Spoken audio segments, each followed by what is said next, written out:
एक घनदाट जंगल होते. गर्द झाडी, आंबा, फणस आणि अनेक प्रकारच्या झाडाझुडपांनी ते जंगल पूर्णपणे आच्छादले गेले होते. इतके की अगदी दिवसाही सूर्याची किरणे जंगलाच्या आतमध्ये पोहोचणे शक्य होत नसे. त्यामुळे पशुपक्षी आणि प्राण्यांचा वावर जंगलात मोठ्या प्रमाणात वाढला होता. जंगलाच्या थोड्याच अंतरावर माणसांची वस्ती होती. जंगलातील वाघ, लांडग्यांमुळे त्या वस्तीतली माणसं जीव मुठीत घेऊन जगत असत. त्याच वस्तीत एक म्हातारी राहत होती. तिच्या मुलीचं लग्न झाल्यापासून ती एकटीच राहत होती. तिला आपल्या मुलीची खूप आठवण यायची. म्हाताऱ्या आजीबाईने एक दिवस आपल्या लेकीकडे जाऊन तिला भेटायचं ठरवले. पण अडचण होती की तिच्या लेकीचं घर होतं जंगलाच्या पलीकडे. लेकीला भेटण्यासाठी तिला जंगलाच्या वाटेने जावं लागत असे. पण म्हातारी धीट होती. तिने आपल्या लेकीला भेटायचा निश्चय केला आणि न घाबरता ती भयानक जंगलाच्या दिशेने लेकीला भेटायला निघाली. झप झप पावलं टाकत म्हातारी चालत होती. वाटेत तिला भेटला एक लांडगा. तो म्हणाला, "ए म्हातारे, भूक लागली मला, मी खातो आता तुला." म्हातारी मनातून खूप घाबरली, पण तिने तसे दाखवले नाही. ती म्हणाली, "माझ्यात खायला आहेच काय, नुसती हाडे. लिकीकडे जाईन, 4 दिवस राहीन, तूप रोटी खाईन, जाडजूड होऊन येईन, मग तू मला खा." लांडगा म्हणाला, "तू बोलत तर खरं आहेस, पण लवकर ये हं, मी वाट पाहीन तुझी."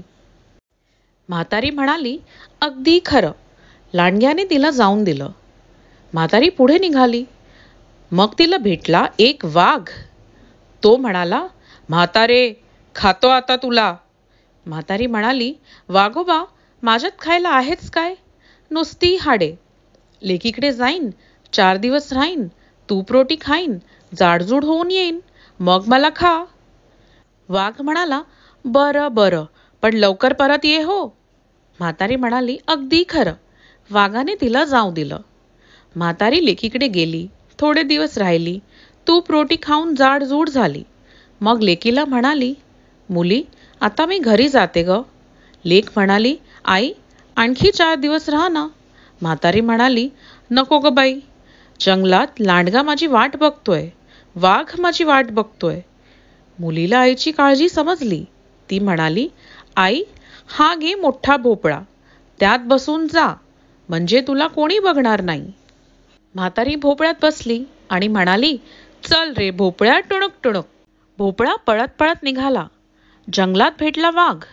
तो म्हणाला, "भोपळ्या भोपळ्या, म्हातारीला पाहिलेस का रे?" भोपळ्यातून म्हातारी म्हणाली, "म्हातारी बितारी मला नाही ठाऊक, चल रे भोपळ्या, टुणुक टुणुक." भोपळा जोरात पळत सुटला. वाघाला संशय आला.